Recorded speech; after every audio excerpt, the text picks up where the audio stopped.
Not close to healthy. Not managing minutes. Fully healthy and ready to lead. After months of uncertainty, those words landed with weight. Clark's sophomore WNBA season has been derailed by a brutal stretch of injuries. Groin, quad, ankle, each one disrupting rhythm and confidence. She spent more time rehabbing than refining, more time watching than dictating. But behind closed doors, her focus never drifted. Rehab became relentless. Conditioning became personal.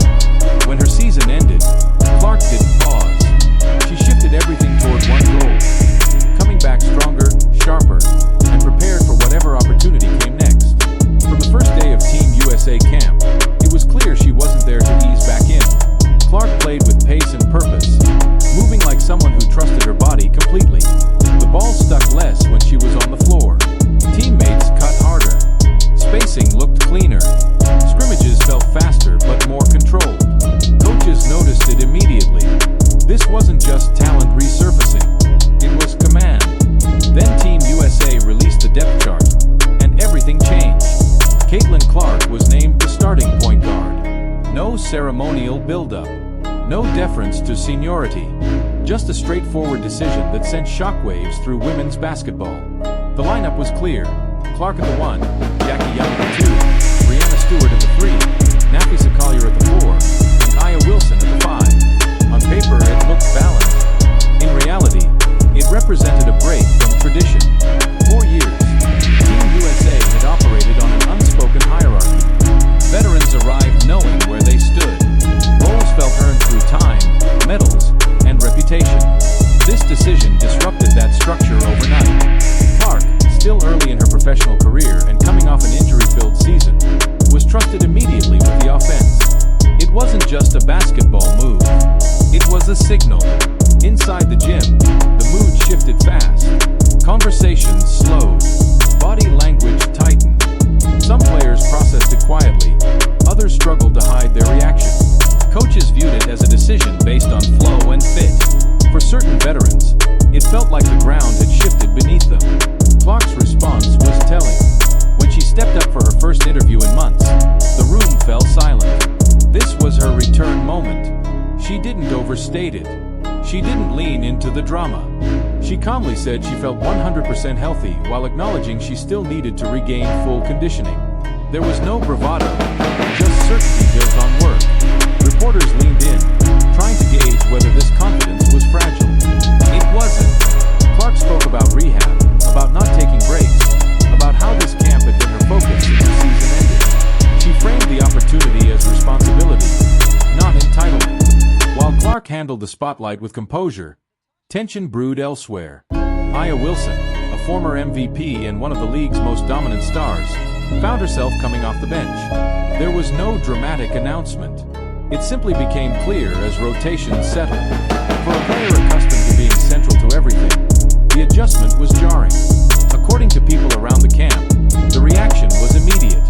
Not explosive, not loud, but unmistakable. Energy dipped. Engagement wavered. Frustration surfaced in subtle ways during pauses and substitutions. This wasn't about effort. Wilson remained elite. The issue was expectation. She arrived assuming her status guaranteed her role. When that assumption was challenged, the adjustment didn't come easily. The contrast between Clark and Wilson quickly became the undercurrent of camp. Clark never celebrated her elevation publicly. She deflected praise and spoke about chemistry and reps. Wilson's frustration lingered just beneath the surface. Teammates noticed. In an environment built on cohesion, even quiet resistance creates ripples. From a coaching perspective, the decision was simple. With Clark running the offense, the team functioned better. The pace was sharper but controlled. Shooters got cleaner looks. Bigs received the ball earlier in their spots. Defensive rotations tightened because possessions ended decisively. The game looked simpler, and simplicity at the international level wins medals. Clark's biggest advantage wasn't just her shooting range. It was how she processed the floor.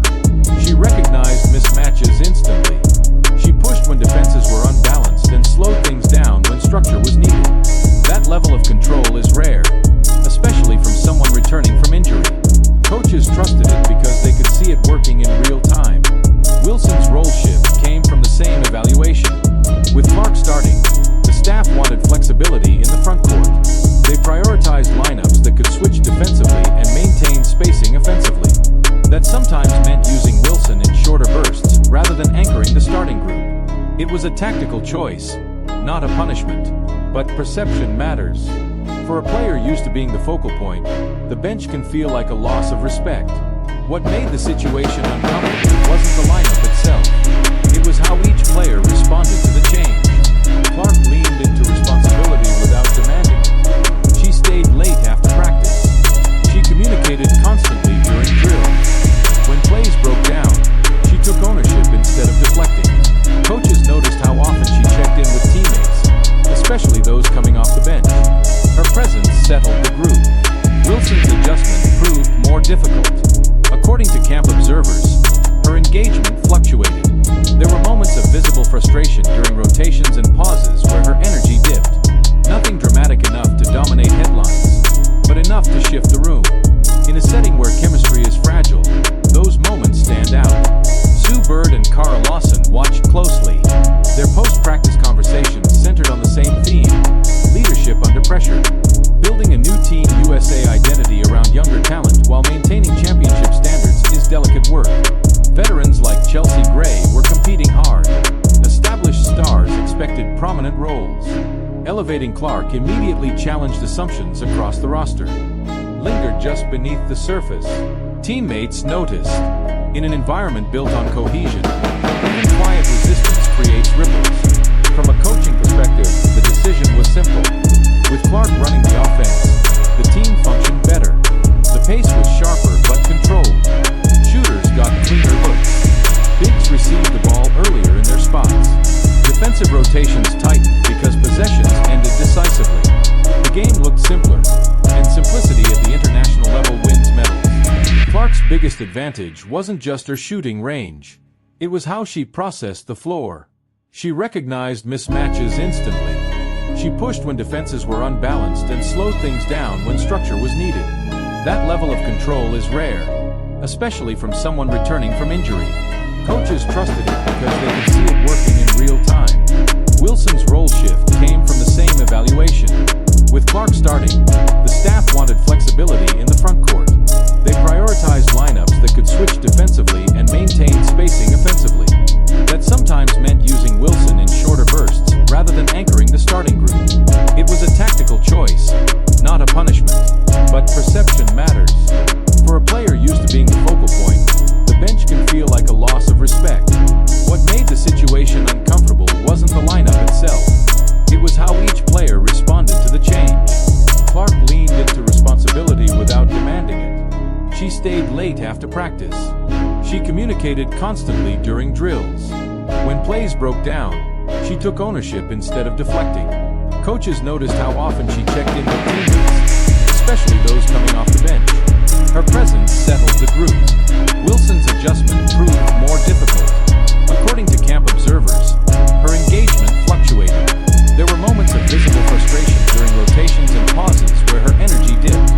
Nothing dramatic enough to dominate headlines, but enough to shift the room. In a setting where chemistry is fragile, those moments stand out. Sue Bird and Cara Lawson watched closely. Their post-practice conversations centered on the same theme: leadership under pressure. Building a new Team USA identity around younger talent while maintaining championship standards is delicate work. Veterans like Chelsea Gray were competing hard. Established stars expected prominent roles. Elevating Clark immediately challenged assumptions across the roster. Some outside voices questioned whether Clark deserved such quick recognition after missing most of her sophomore season. Inside the gym, the staff felt they had seen enough. Bird praised Clark's leadership, highlighting how engaged she remained with teammates even while injured. This wasn't a sudden rise. It was the payoff of consistency. What happened after the lineup decision mattered more than the decision itself. Team USA camps are pressure cookers. Every reaction is noticed. Every comment travels. Once Clark stepped into the starter role, the way players handled that shift quietly separated leaders from personalities. Clark's response was almost boring in its consistency. She showed up the same way every day. She accepted feedback without defensiveness. She without drama. That steadiness mattered. Teammates gravitated toward the calm. Stability became an anchor. Wilson's situation became a mirror. Her frustration wasn't about skill or effort. It was about identity. Being benched forced a confrontation with a reality she wasn't prepared for. The program was moving forward without anchoring itself to legacy alone. Coaches emphasize flexibility and accountability, reminding players that Team USA isn't built around comfort. It's built around winning. By the middle of camp, the shift was undeniable. Team USA had moved from a star-driven hierarchy to a performance-driven structure.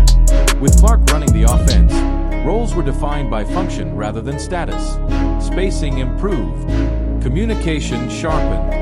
Even mistakes felt easier to correct because accountability was shared. The emotional gap around Wilson grew harder to ignore. Waiting for opportunities instead of dictating play placed her in unfamiliar territory. For a competitor of her caliber, the discomfort was real. But discomfort, when not processed constructively, has a way of leaking into the room. Coaches remained firm. No one would be elevated simply to preserve feelings. Acceptance mattered as much as production. Players noticed who brought clarity and who struggled with change. Clark's consistency stood out in a room full of expectations. By the end of camp, the storyline had evolved beyond minutes and matchups. Team USA was deciding what kind of leadership would define the program moving forward. This wasn't about accolades anymore. It was about who could steady the room when expectations collided with reality. Clark emerged as that stabilizing force not because she demanded authority, but because her presence simplified everything. Practices ran smoother.